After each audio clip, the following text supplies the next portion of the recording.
Supreme court का एक फैसला आया और उस फैसले के अकॉर्डिंग इस देश के मुख्य चुनाव आयुक्त की नियुक्ति जिस पैनल को करनी है उसमें प्रधानमंत्री, नेता प्रतिपक्ष और चीफ जस्टिस ऑफ इंडिया को रहना था।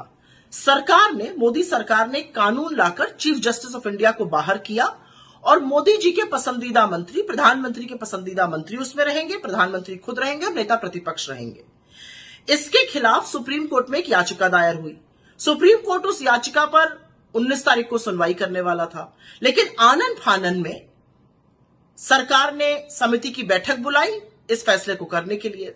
समिति की बैठक में राहुल गांधी जी जो नेता प्रतिपक्ष हैं, उन्होंने मुस्तैदी से कहा कि क्योंकि सुप्रीम कोर्ट इस मामले की सुनवाई करने जा रहा है, हमें उसका इंतजार करना चाहिए और इस बैठक को लंबित कर देना चाहिए, स्थगित कर देना चाहिए।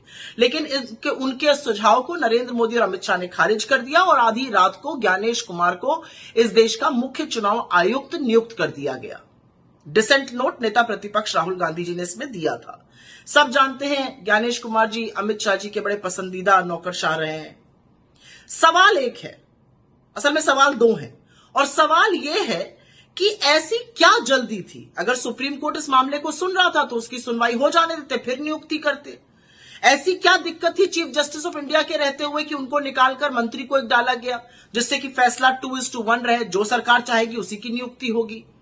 और तीसरी सबसे बड़ी बात यह है कि chief justice of India CBI director की नियुक्ति वाले पैनल में रहेगा, लेकिन चीफ इलेक्शन कमीशन या इलेक्शन कमीशन के पैनल में नहीं रहेगा। यह कहां का न्याय है? जिस इलेक्शन कमीशन पर, जिस चुनाव आयोग पर, जिस मुख्य चुनाव आयुक्त पर इस देश में निष्पक्ष चुनाव कराने की जिम्मेदारी है, उसमें नहीं रहेंगे। क्यों नहीं रहेंगे भाई? इससे क्या आपको कुछ अटपटा सा, अजीब सा नहीं लगता है? मुझे तो लगता है।